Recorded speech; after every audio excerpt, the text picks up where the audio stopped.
The wine glass smashed against my head. Cold liquid mixed with blood trickled down my forehead. Glass shards pierced my skin, sharp and painful, but I couldn't feel it. I only saw Xiao Yan's twisted and contemptuous face.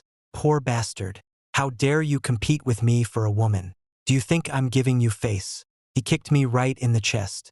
I fell to the ground, and everyone in the private room was laughing. Those I thought were my friends, my brothers. They watched and laughed as I was trampled under Xiao Zhang's foot like a dog. In the last moment before my consciousness faded, I saw Lin Weining rushing over, crying and calling out my name. Wan Qing, don't cry. In the next life, don't meet me again. I suddenly opened my eyes. It's the ceiling of the dormitory, yellowed with a water stain. The fan is creaking overhead. Am I not dead? I touched my forehead smooth with no wounds. My phone vibrated beside the pillow. I picked a yip. It was a bank text message. China Merchants banker account ending in XXX received a deposit of 10 million yuan at 14:30 on month X day. The balance after the transaction is 10,000,250 yen. I stared at that string of zeros, my gaze icy. 18 years ago. I had returned to 18 years ago, the day the demolition compensation arrived. No ecstasy, only a bone-chilling cold. I opened WeChat, found those familiar names and blocked and deleted them one by one. Then I got out of bed and left the dormitory. At the convenience store downstairs, I only bought 2 packs of instant noodles, 2 yen.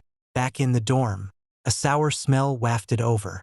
Roommate Shinji Hung was holding a perfect scored test paper, surrounded by a crowd of people. Brother Hang, you're amazing. No wonder you're the academic god of our department. You've really mastered this investment studies. Shinji Hang adjusted his glasses, looking quite pleased with himself. Seeing the instant noodles in my hand, he sneered. Wan, still eating instant noodles? Can you even afford to go to that private club gathering this weekend? I'd advise you not to even think about it.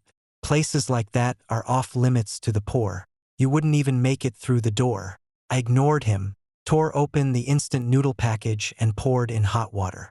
He was still showing off. Let me tell you, with this investment case I've been studying recently, as long as you follow my lead, doubling your money in a year is not a dream. I took a bite of noodles and spoke calmly. You're talking about the case of Enon Corporation in the United States, aren't you? Shinji was taken aback for a moment. Yeah. How did you know? Don't use it, I said. That's a data trap from 20 years ago. Anyone who uses it now will go bankrupt.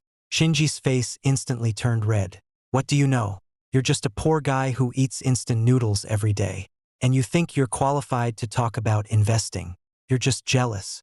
I didn't bother arguing with him.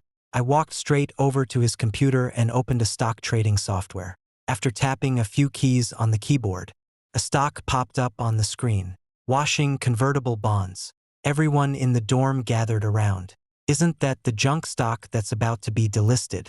Lu Chuan, are you crazy? I looked at Shinji Hun and said slowly, word by word, before the market closes tonight, I'll use this junk stock to show you what information asymmetry really means. 5 minutes before the market opened, I sat in front of my computer, calm and composed. Shinji Hung and a group of roommates gathered behind me watching as if I were a man and Lu Chuan. Don't be impulsive at its 10 million yuan. It's not too late to back out now. Listen to brother. Buy that stable stock. Don't mess with this junk stock. I ignored them. I opened the trading software and divided the 10 million funds into 12 transactions. When the time came, my fingers flew across the keyboard, clicking the mouse rapidly. 1 stroke, 2 strokes, 3 strokes. In less than a minute, all 12 buy orders were precisely timed. Purchasing hashing convertible bonds. On the screen, the stock price plummeted. A glaring green. Shinji Hung was so angry that he slammed his fists on the table. Prodigal son. You're just a prodigal son. $1 million just thrown into the water like that. Others also shook their heads, their eyes filled with pity and mockery. It's over. We've really lost everything now. Live streaming a suicide jump. This is I ignored all the voices, simply staring quietly at the time on my phone. Then I began the countdown. 3, 2, 1. As soon as the words were spoken in the bottom right corner of the computer screen, a financial news pop-up suddenly appeared. The Ministry of Industry and Information Technology has released a major support document, and hashing group has been included in the national-level chip strategy support list. The entire dormitory instantly fell silent. Everyone's eyes were fixed intently on the stock client chart. That green line, as if grasped by an invisible giant hand, instantly turning around, shooting straight up. A straight red line soaring from the limit down to the limit up. It's now at the exact moment the stock price hit its peak. My fingers once again tapped on the keyboard. Sell close all positions. The entire process took no more than 3 minutes. On the computer screen, the numbers on the settlement slip were crystal clear. Within 72 hours, including T1 settlement, estimated net profit 823450000 yen. Shinji Hang stared at that string of numbers, his mouth a guppy enough to fit an egg. His face flushed red, then turned deathly pale, and cold sweat beat on his forehead. I turned off the software and stood up. As I walked past him, I left only 4 words. This is the information gap. I turned and headed to the cafeteria, still going to the cheapest counter. Just as I sat down, my phone vibrated. It was a friend request from someone named Xiao Jing. There was only one line in the accompanying message. Lu Chuan, dare to come play at the antique auction this Saturday. Enemies from a past life. They've come knocking so soon. I need a knife. A sharp, loyal knife that can handle all the dirty work for me. I can't handle the family behind Xiao Jing on my own. I need manpower based on memories from my past life. I came to the chaotic urban village in a dimly lit alley.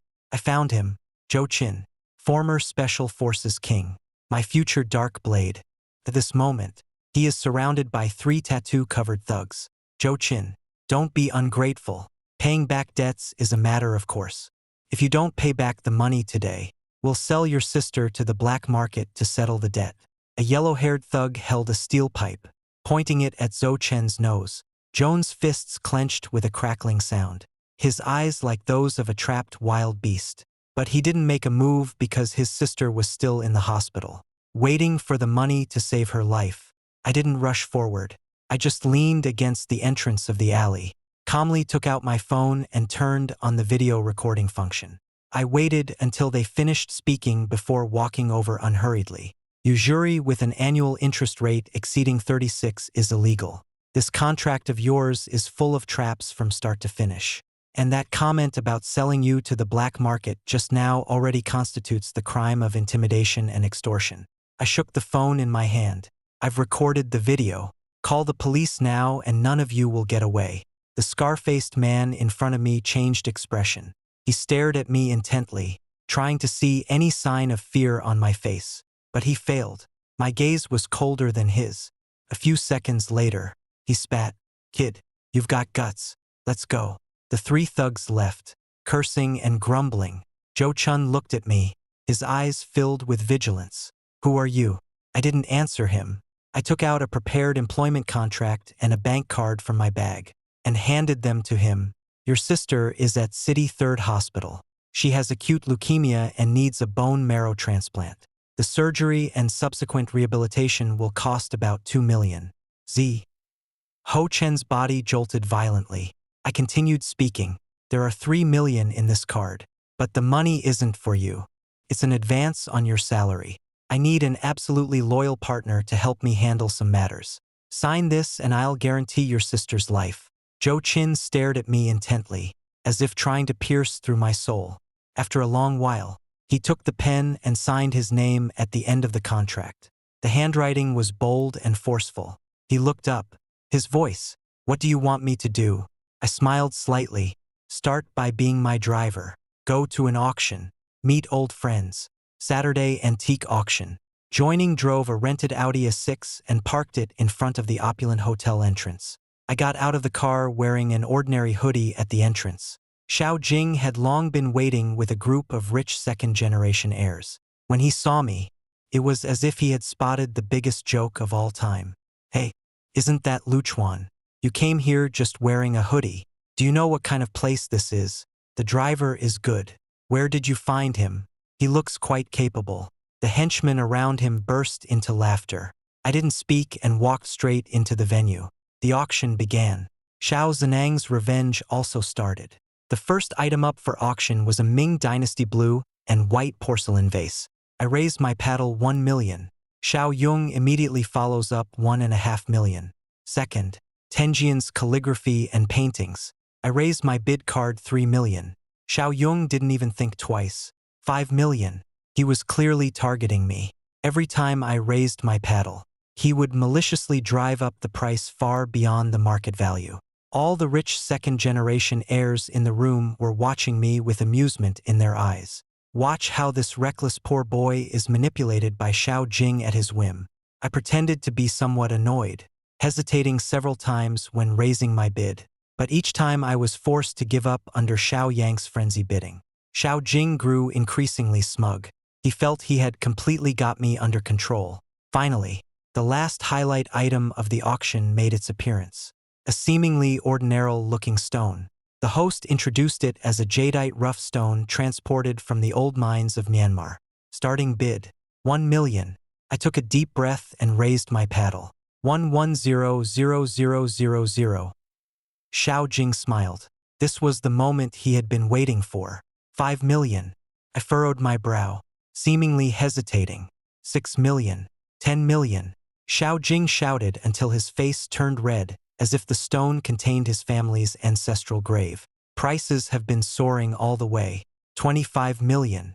28 million. 29 million. When I shouted that price, my hands felt like they were trembling. Xiao Jing thought I was panicking, completely losing my composure. He stood up triumphantly, pointing at me and shouting to the entire audience. 30 million. He was ready to watch me make a fool of myself to see how I would come up with that amount of money. All eyes were fixed on me, however, but suddenly I put down the number plate. I leaned back in my chair, smiling, and gave him a round of applause. Xiao Xiao, you have true spirit. This stone is yours. Xiao Zhening's smile froze on his face. He stood there like a fool, stunned. 30 million, and he had bought a worthless stone whose contents were unknown to anyone. He wanted to back out, but the auctioneer had already struck the gavel. Congratulations, Mr. Xiao. 30 million sold. Scattered applause echoed through the hall, but more prevalent were the stifled, amused glances. Xiao Zhenang's face turned a shade even uglier than the color of that stone. That very night, he threw a party at a private club. The theme is to celebrate his great victory. He portrayed me as a coward who was scared out of his wits by him. A poor man who could only pretend to be rich. People in the circle are spreading the word that I've been completely played by Xiao Jing. I paid no attention to these rumors. I returned to the hotel and Zhao Chun had already followed my instructions and contacted a professional mining inspection agency. There were also several major financial media outlets. Early the next morning, a major news story exploded, sweeping through the elite circles of the capital. Shocking reversal. Waste stone at last night's auction reveals imperial green jade with rare Paparazzi sapphire valued over 500 million. The news image shows the stone that was cut open. One half is dazzling imperial green. The other half is a dreamy pink-orange glow. When Xiao Jing saw the news, it said he smashed the TV on the spot. He wanted to reclaim the stone, but it was already too late. Worse was yet to come. I had already instructed Shinji to exploit this information gap and establish a massive short position. The target of the shorting was the jewelry and mining stocks related to Xiao Xian's father's company. As soon as the news broke, the stock price of Zhao's mining plummeted. Countless retail investors and institutions frantically sold off their holdings. Xiao Jing not only personally gave away a gem worth 500 million to someone else, but also due to his foolishness and arrogance caused the market value of the family company to evaporate by nearly 1 billion. It is said that his father beat him half to death with a belt that night and sent him directly to the hospital. And I, in an art salon, encountered a crying girl. Her name is Lin Wanqing, the girl who died blocking a knife for me in my previous life. Lin Wanqing was arguing with a man in a suit. Her eyes were red and she clutched a contract tightly in her hand. This is fraud. You promised it was a principal-guaranteed investment. But now I've lost all my tuition money. That fund manager looked impatient. Mississippi investing carries risks, and entering the market requires caution. It's written in black and white on the contract. You didn't read it carefully yourself.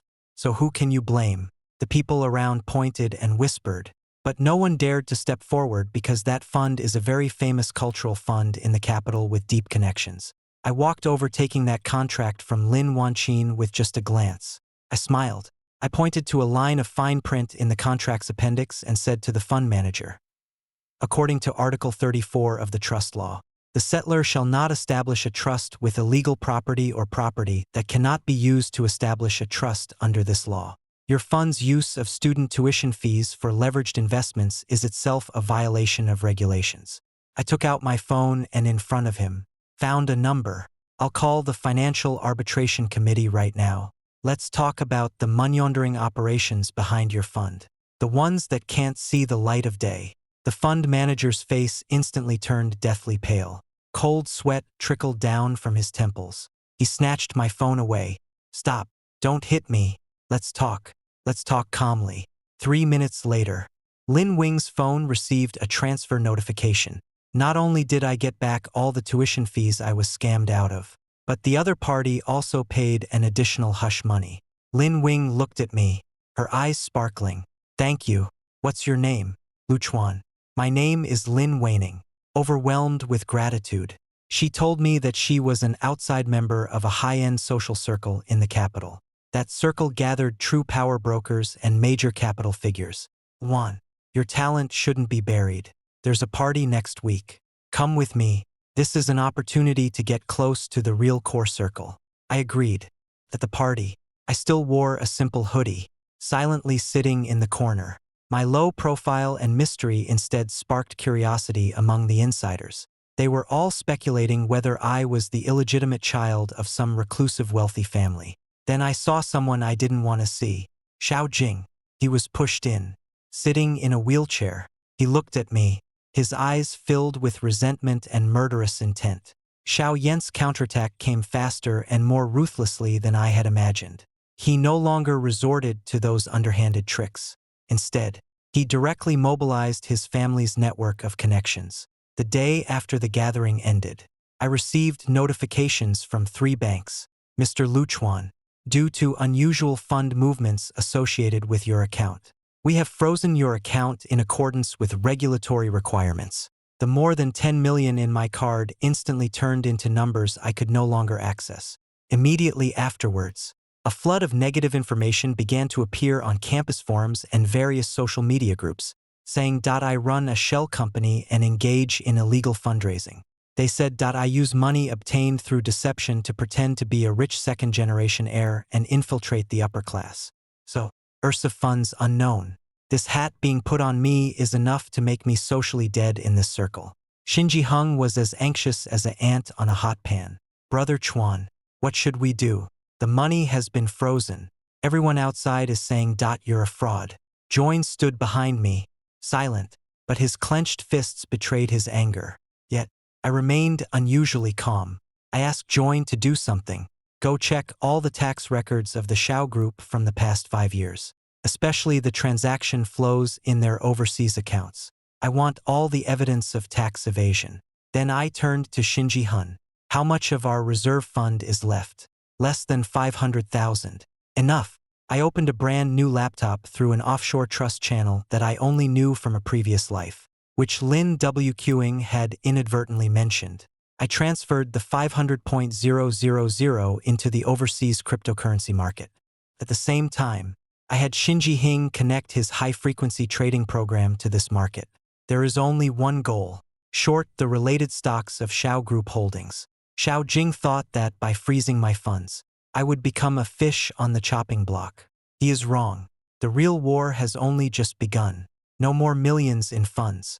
No more bank accounts. Rumors are flying everywhere. Everyone thinks I'm finished. They have no idea. In the battlefield of capital, sometimes information and technology are more important than money. Dao Zhenang's father, Xiao Dihai, is a sly old fox. He quickly noticed the abnormal fluctuations in the company's stock price. Every day at the opening of the market, a mysterious short-selling force, like a surgical knife, precisely attacked them at their most vulnerable moments. Although each amount was small, the cumulative losses were substantial for the Xiao group. What terrified him even more was that despite mobilizing all his resources, he couldn't trace where this power came from. Like a ghost, the other party comes and goes without a trace in the offshore cryptocurrency market. Zhou Dihai was overwhelmed and had no time to spare for my affairs. A week later, a key overseas acquisition project of the Xiao Group collapsed completely due to a minor gap in its funding chain. The stock price plummeted immediately and within 3 days. Its market value evaporated by 3 billion. At that moment, I instructed Zhou Qin to anonymously report all the evidence he had gathered to the tax inspection department and the banking regulatory authorities. A huge fire had already reached the Xiao family's grain warehouse. The last arrow of gasoline I delivered. The joint investigation team from the tax and banking authorities simultaneously entered the Xiao Group. The banking network that the Xiao family had cultivated for years instantly collapsed. The next day, the presidents of 3 banks personally brought fruit baskets to my door to apologize. Not only was my account unfrozen, but its limit was also raised to the highest level. Meanwhile, Xiao Jing had his other leg broken again by an enraged Xiao Dihai at home. This time, he was completely removed from the line of succession and became the biggest laughingstock in the entire capital. After this incident, my reputation soared within the circle. Everyone accepted that rumor as fact. The illegitimate son of the reclusive third master of the capital. No one dared to look down on me anymore. A mysterious old man who calls himself Uncle Jean sent someone to deliver a pure black card, inviting M to have a chat at his private estate. Uncle Jin's estate is located on a mountain in the western suburbs of the capital. The security is as tight as a military fortress. Zhou Qin drove me to the foot of the mountain, but was stopped there alone. I boarded the estate's electric cart and passed through multiple checkpoints. In a tea room within a Chinese-style courtyard, I met Uncle Jean. He looked like a kindly neighbor dressed in a cotton linen tang suit tending to a pot of orchids. Lu Chuan, right? He didn't even look up. His voice gentle. Sit. I sat down across from him. He poured me a cup of tea. Try it. This year's Mingqian Long Jing tea. I picked up the teacup, but did not drink. Uncle Jean set down the scissors and finally looked up at me. His eyes, seemingly cloudy, held a sharpness like that of an eagle. Young people with drive are a good thing. He smiled and said slowly, using the Paparakan news to short JO stock while simultaneously shifting the heat to the tax authorities. Killing 3 birds with 1 stone. Quite a clever move. My heart sank suddenly. You even used the offshore trust channel that Lin's girl gave you. Hiding a hand in the crypto market. That fool J.O. Dehi. He never knew how he lost until he died. Every word he spoke was like a hammer striking hard into my heart.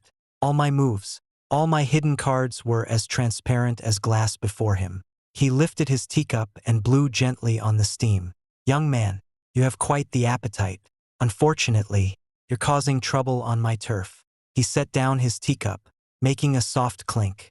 Someone like Xiao Jing is just a small fish I tossed out to play with you. You're not even qualified to sit at the table for the real game. At that moment, the blood in my body almost froze. I realized that everything I thought had been going smoothly since my rebirth might have been under this old man's surveillance all along. He looked at me, a cold smile curling at the corner of his lips. But I actually admire you. I have a project on hand, and the profits are quite good. Interested in playing along with me? Uncle Jin's project was a death trap. The information he gave me was about a seemingly highly profitable overseas energy merger and acquisition case. But when I analyzed it using my memories from my past life and the information model I had built over the past few days, I realized something was off. This project involved a vast underground banking network and illegal gray transactions. Once involved, it would be like putting my own neck into Uncle Jin's noose. I instinctively wanted to refuse. I made an excuse, saying I wasn't capable enough and needed time to think. Uncle Jin smiled and readily agreed.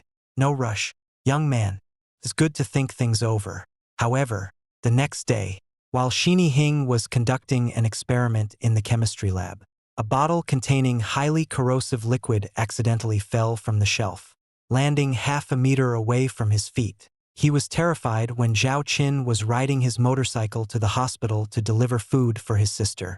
An out-of-control dump truck accidentally grazed past his bike and crashed into a utility pole on the side of the road. The motorcycle was smashed to pieces. I received a call from Uncle Jean on the other end of the line. He still had that smiling tone. Lu Chuan, have you thought it over? I heard that your two friends didn't have much luck today. Young man, friends, and family all need a safe environment, don't they? A blatant threat, cold, direct, leaving no room for doubt. I clenched my fists, my nails digging deep into my flesh. I knew there was no turning back. From the moment he set his sights on me, I was already trapped in the game. Good. I forced out a single word through gritted teeth. I'm in. On the other end of the phone, Uncle Jean let out a satisfied laugh. Excellent. I always enjoy working with smart people. Tomorrow, I'll send someone over with the compliance system and data models. Please complete the integration as soon as possible. Hanging up the phone, I stared out at the pitch-black night. I knew it was a battle I was destined to lose. Uncle Jean had set me a carefully designed trap. I knew it was a trap, yet I had no choice but to jump in. But I, Luan, have never been someone who waits to die. I opened my computer, my fingers rapidly tapping on the keyboard before connecting my core data model with Uncle Jin's system. I secretly embedded something into the underlying code of the model, one from 18 years in the future, enough to upend the entire financial world. Trojan horse. Uncle Jin's team is extremely efficient. The next day, a beautifully bound report was delivered to my studio. The cover features the logo of one of the world's big four accounting firms. Flipping it open, every page of data, every signature is flawless. They also brought a standalone trading system claiming it has undergone the highest level of security certification. Shinji with his risk control team conducted a 72-hour stress test on the system like the most meticulous quality inspectors. They simulated various extreme market conditions and even attempted the most sophisticated hacking attacks. 1. No problem. Shinji Hing took off his glasses, rubbing his bloodshot eyes, a look of the typical tech geek's confidence on his face. This system is as solid as a fortress, and the data interface is as clean as a blank sheet of paper. There is no risk at all in integrating our model. I nodded, a trusting smile appearing on my face. Thank you for your hard work, Jiang. Let's proceed with the full integration. Good. He turned back to his work, his silhouette filled with pure faith in technology. I looked at him, but my heart was cold. Too perfect. So perfect it felt like a trap tailor-made for me. I walked to the window and dialed Zhou Chen's phone. Zhou Chen, help me look up someone. The certified public accountant who signed the audit report is named Li Wei. I don't want his public information. I want everything about him. Family background, financial status, any hidden secrets he might have. On the other end of the phone, Zhou Chen uttered only a single word. Good. After hanging up the phone, I returned to Shinji Hing's side. He was focused on the final integration of the code. I patted him on the shoulder. Gee, do me a favor. He raised his head, looking somewhat puzzled. Embed something at the bottom layer of the model. I lowered my voice and spoke word by word. A hidden counterkill protocol. The trigger condition for the protocol is that it activates immediately when our funds experience abnormal movements exceeding 5 perc and during non-standard trading hours. Once activated, the protocol doesn't need to intercept anything. It only needs to do one thing: encrypt all transaction records, operation logs, and fund flows from 1 hour before and after the trigger. Then back them up with the highest privileges to the 12 overseas servers we prepared earlier. Shinji's expression changed. He wasn't stupid and instantly understood my intention. Lu Chuan, are you suspecting Uncle Jean? This isn't suspicion, I said, looking into his eyes with utmost seriousness. It's buying insurance for all of us. He fell silent for a moment. Ben nodded heavily. I understand. The day of the final battle arrived quickly. All the funds we had raised flowed into that perfect system like 100 rivers converging into the sea. In the monitoring room at Uncle Jin's end, he watched the numbers on the screen keep soaring, a cruel smile spreading across his face. He raised a glass of red wine. toasting me from across the screen as if watching a moth already caught in a spider's web, struggling desperately without realizing it. He didn't know that web, from the moment I nodded, was no longer his alone. The transaction reached its climax. In the studio, everyone was staring intently at the screen, the atmosphere tense to the extreme every second. The numbers on the account were jumping wildly. It was a massive wave stirred up by hundreds of millions of funds in the capital market. Suddenly, snap, all the screens turned black at the same instant. A deathly silence. What happened? The server's down. Reboot. Reboot it now. Panic shouts echoed one after another. Shinji rushed to the main server, his fingers moving so fast over the keyboard they became a blur. But it was useless. On the screen, there was only a constantly flashing red warning symbol. We're under attack. His voice was dry, tinged with a hint of despair. It's a national-level hacker team. The firewall was breached instantly, and we didn't even have time to react. My heart sank to the bottom in the last second before the screen went black. I saw it. I saw the massive funds in the account being drained instantly by an irresistible force. They were broken down into countless tiny streams of funds like a swarm of well-trained worker ants rushing toward dozens of untraceable offshore accounts overseas. Then they vanished. Boom! The studio door was smashed open by a tremendous force. A large number of uniformed police officers rushed in, their expressions stern. Police, nobody move. We have received a report that you are suspected of illegal operations. Everyone is to be taken away and all equipment is to be seized. Cold handcuffs, desperate screams. My team members, those young people who had just been immersed in dreams of wealth, were brutally pinned to the ground one by one. Everything happened like lightning. Uncle Jin's thunderous strike was precise, ruthless, leaving no room for mercy. In the face of absolute power and violence, all my skills and strategies seemed so pale and powerless. In the chaos, I saw Chin. He was like an enraged leopard about to pounce on a police officer who was trying to attack me. I rushed over and grabbed him tightly. While no one was paying attention, I slipped a pre-prepared micro USB drive into his palm. Find a way to get it out. I growled in a voice only the two of us could hear.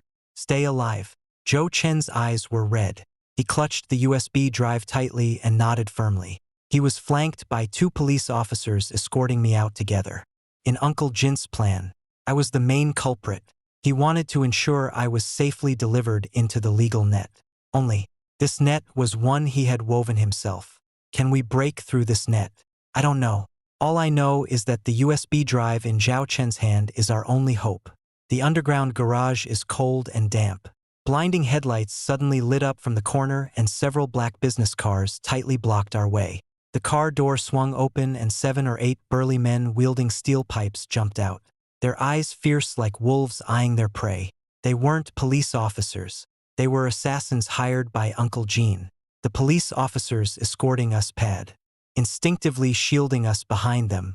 Who are you people? What do you want? The leading burly man grinned, revealing a mouthful of yellow teeth. Officer, do us a favor. Our boss just wants to invite Mr. Blue for a cup of tea. It's none of your business. As he spoke, the people behind him had already closed in. A bloody battle instantly erupted. Joe Chun was like a true beast, roaring as he charged into the crowd. He had no weapons. His fists, his body were his strongest weapons. He shoved one aside with his shoulder and knocked another down with his elbow. A steel pipe slammed into his back, but he only let out a muffled groan, then grabbed the pipe and swung it back with even greater force. He carved a bloody path for me. Brother Chuan, run, he roared, his eyes bloodshot. I knew I couldn't hesitate. I turned and rushed toward the other exit of the garage. Behind me came the dull sound of bones breaking and Zhao Chen's agonized roar. I saw him pinned to the ground by several people with a steel pipe aimed at his knee before being forcibly pulled away by the police. He used his last bit of strength to throw the tiny USB drive in his hand toward a garbage truck slowly passing by. The USB drive traced a faint arc through the air and landed precisely inside the open trash bin. I managed to escape by sheer luck. Like a homeless dog, I hide in a corner of the city and turn on my phone. The entire network is filled with wanted notices for me. The topic, college student involved in black crime fraud has topped the hot search list. Below are countless insults and curses.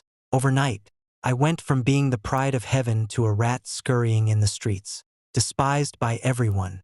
The phone vibrated once. It was a call from my mother. I didn't dare to answer. I was afraid of hearing her voice.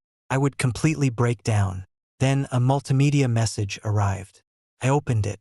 In the photo, Lin Wing was tied to a chair, her mouth sealed with tape, her face covered in tear stains and fear. The background was Uncle Jin's familiar office. Beneath the photo, a line of text was attached. Lu Chuan, you have 1 hour to turn yourself in. Otherwise, the next thing you receive will be her body parts. I stared at the photo at the wanted poster of myself on the screen, and the sound of my mother's broken sob seemed to echo in my ears once more. A net of heaven and earth abandoned by all. Uncle Jin, are you really going to drive me to the edge? I hid in a forgotten corner of the internet cafe.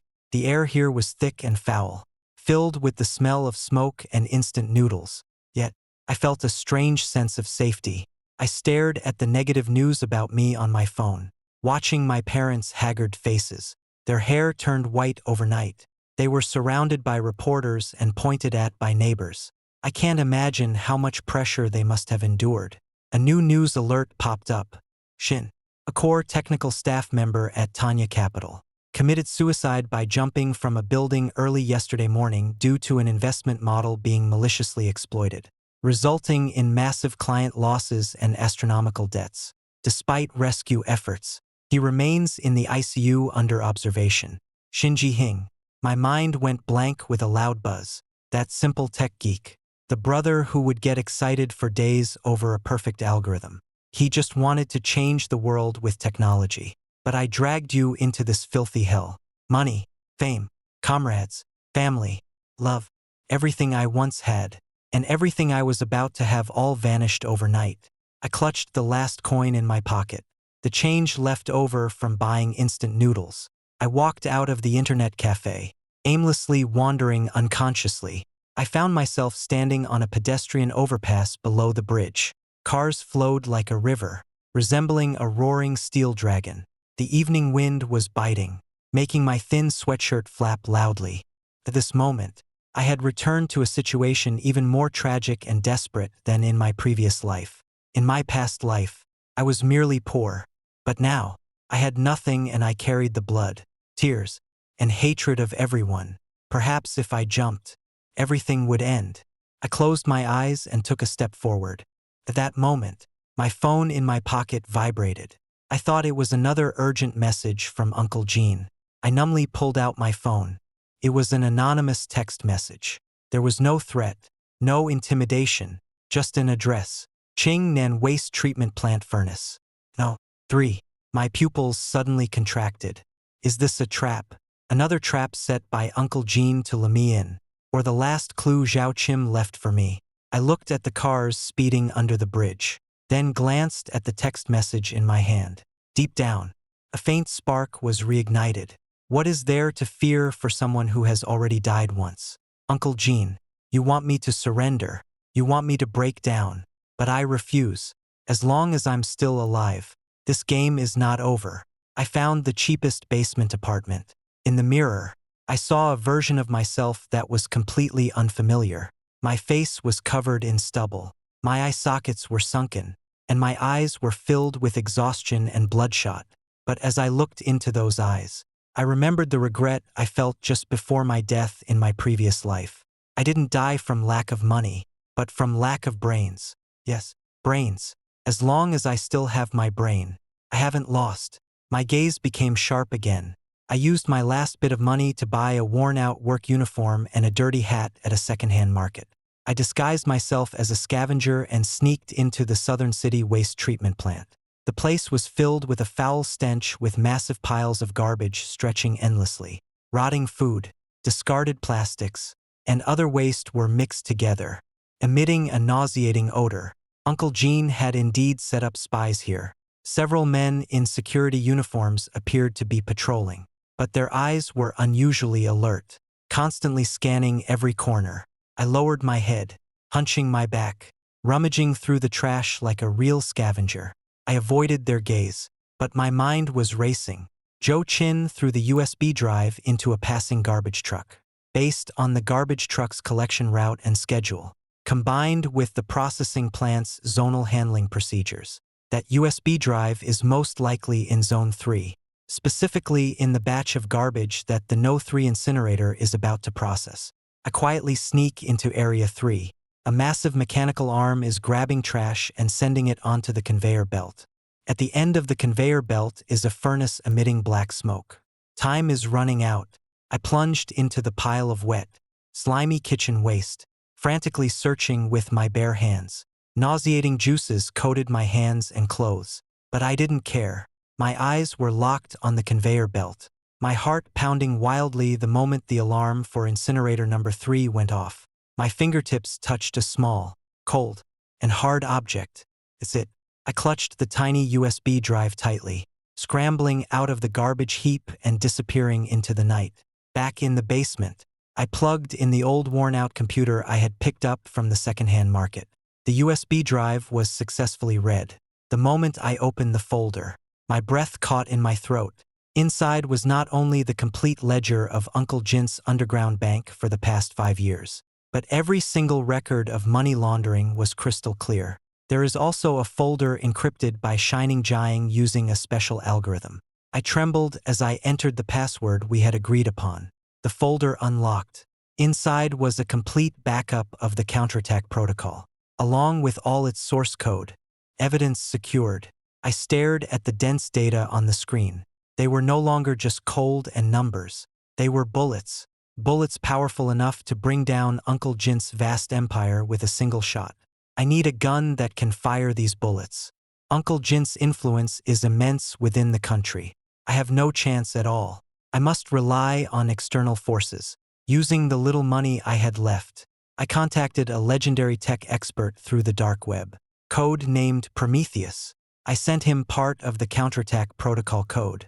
Help me analyze. What's the biggest use of this thing? Half an hour later, he replied, "This is not a defense program. It's a logic bomb. Once activated, it can trigger a systemic collapse of the target financial network through specific network nodes. The person who designed this program is a genius and also a man." I stared at the screen as if seeing Xing Jie's innocent yet determined face once again. "Jiang, your efforts will not be in vain. Next, I need to contact Join. He is detained in a detention center, so I cannot reach him directly." I thought of Lin Wing's family. In my previous life, I did her father a small favor, helping her family avoid a minor crisis. This favor, it's time to use it now. I contacted Lin's father using a public phone, not revealing my identity, only saying that I was Luan's friend and had a way to save Lin Wing, but I needed his help. He remained silent for a long time, finally agreeing. He used his connections to arrange a lawyer visit for me. Disguised as a lawyer, I walked into the visitation room of the detention center. Through a thick layer of bulletproof glass, I saw Chin. He had lost weight and looked haggard, but his eyes remained as stubborn as a wolf's. We couldn't speak. Everywhere was bugged. I picked up my pen, pretending to take notes. My fingers, however, were sending signals beneath the table and a special solder's hand code that only the two of us understood. I've got the USB drive. Contact in prison. Financial crime. Tech offender. Find a way to leak Uncle Jint's offshore account. Ending digits to Interpol. Joe Chen's eyes lit up. He looked at me, neither nodding nor shaking his head. He just tapped 3 times lightly on the glass with his finger. This was our old secret signal. Received. Executing. Rest assured. My heart finally settled back into my chest. The plan has been set in motion. The pieces have been placed. Every step is like walking on thin ice, but the board has already begun to turn.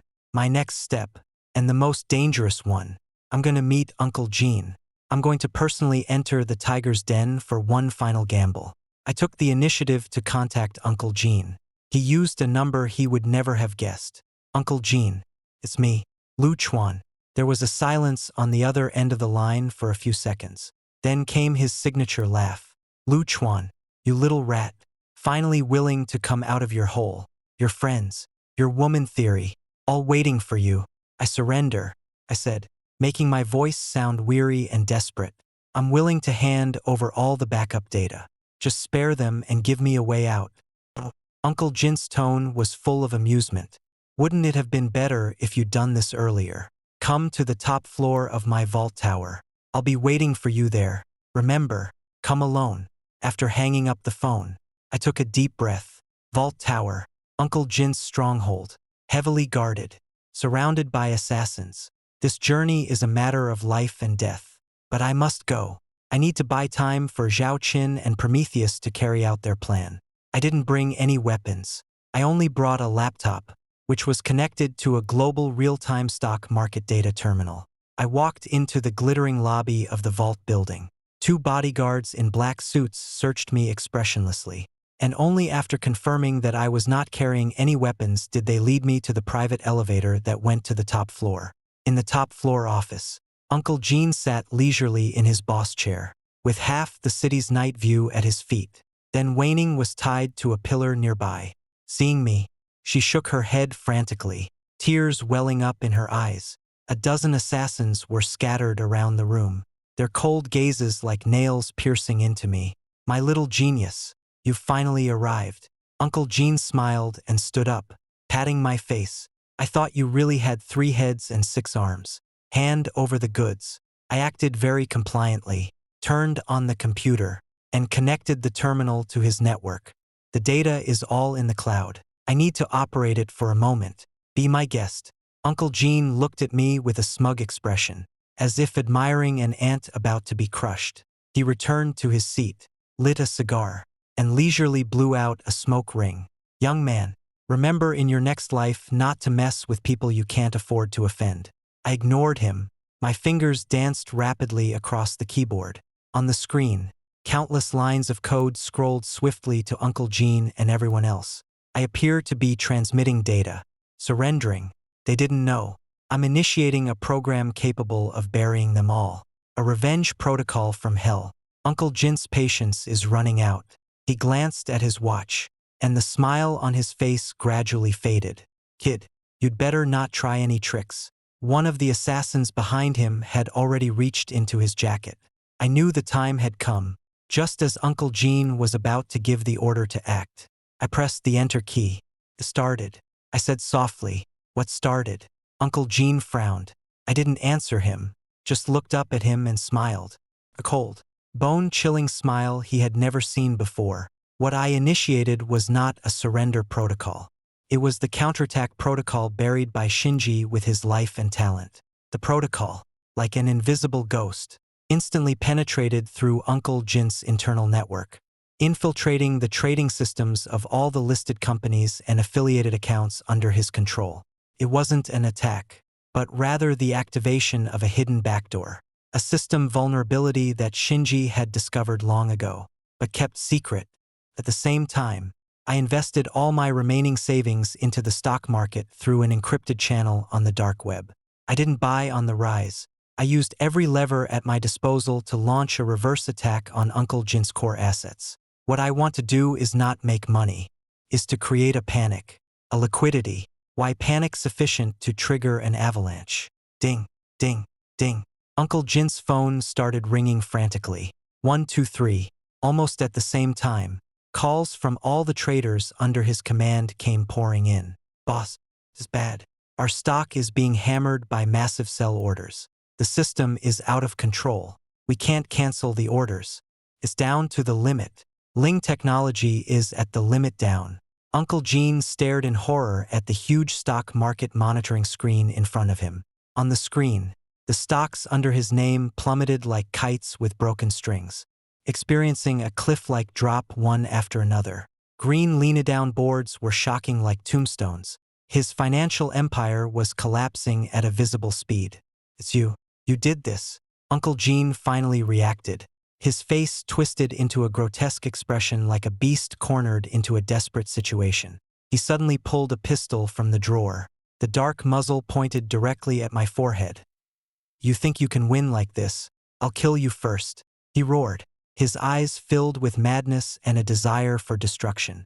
But the gunshot sound. I don't know, but I know I won.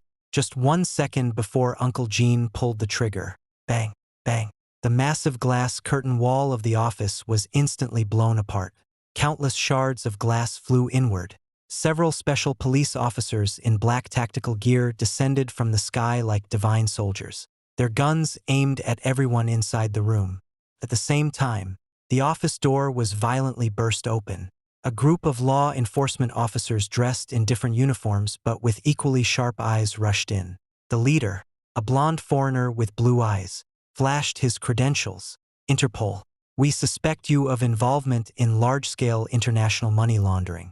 Everyone, don't move. Uncle Gene was completely stunned. He couldn't understand how these people had found this place. He didn't know. Joe Chin, while in prison, successfully contacted a financial genius who had been incarcerated for hacking skills. The crucial offshore account number was precisely transmitted, and I, while initiating the counterattack protocol, simultaneously synchronized the entire evidence chain of Uncle Jin's money laundering from the USB drive to financial regulatory agencies in multiple countries around the world. The net of heaven is wide, but it lets nothing through. Uncle Gene stared in horror as his financial empire on the screen was completely wiped out. The gun in his hand limply dropped to the carpet, making a dull thud. The once arrogant underground emperor now lay like a dog whose spine had been pulled out. Xiao Zhan was also in the crowd, paralyzed with fear on the ground, his pants soaked and warm as an accomplice of Uncle Gene. He couldn't escape either. A female police officer rushed over and quickly untied the ropes binding Lin Weining. You're safe now. Lin Wing threw herself into my arms and burst into tears. I gently patted her back, watching as the police handcuffed Uncle Gene and Xiaoing, dragging them away like dead dogs. I gazed out the window, the city's lights still dazzling as ever. But this time I felt it was incredibly warm. The dust had settled based on the clues I provided. The police seized Uncle Jin's assets worldwide because I played a decisive role in the case and voluntarily handed over all illegal proceeds. I cleared all my wrongful accusations. Moreover, according to the regulations of international anti-money laundering organizations, as a key whistleblower, I am entitled to a portion of the proceeds from Uncle Jin's vast assets, a fortune sufficient to make me a new financial giant. Before me, a golden path appeared once again. This time, how should I choose? I became a hero. The media's cameras and microphones were all pointed at me, and countless wealthy families extended olive branches my way. They wanted to win me over, to replicate my success, and to make me the new spokesperson for their circles. In the face of all this, I chose to remain silent. At the press conference, I announced a decision right in front of all the reporters. I declined the proposal to inherit any of Uncle Jin's assets. I requested that the entire massive fortune be handed over to the state to establish a dedicated financial crime victims relief fund to help those who, like my past self, were devoured by capital and left with their families destroyed. The entire room erupted in an uproar. Everyone looked at me as if I were a man. But I don't care. I also declined Lin Wing's affection. I sincerely thanked her and her family for their help, then wished her happiness and a life of her own. We are not from the same world. Xinji Hang has recovered and been discharged from the hospital. He lost all his wealth but regained his original passion for technology. We sat on the bench downstairs in the hospital just like many years ago watching the sunset. Juan, I'm sorry, he said. It's me who should say sorry, I said. We looked at each other and smiled, and in that smile, all past grievances and barriers vanished like smoke. Finally, the camera cut back to the university campus. The sun was bright, shining on the window ledge of the library. I was wearing a slightly faded hoodie. Sitting by the window, spread out on the table was a copy of Macroeconomics. I put down my pen, stretched, and watched my classmates laughing and playing outside the window, a genuinely relaxed smile appearing at the corner of my mouth. I once had 10 million to buy others' envy. Now I just want to use it to buy this minute of peace. I am Luan. I'm not pretending anymore. I just want to be myself.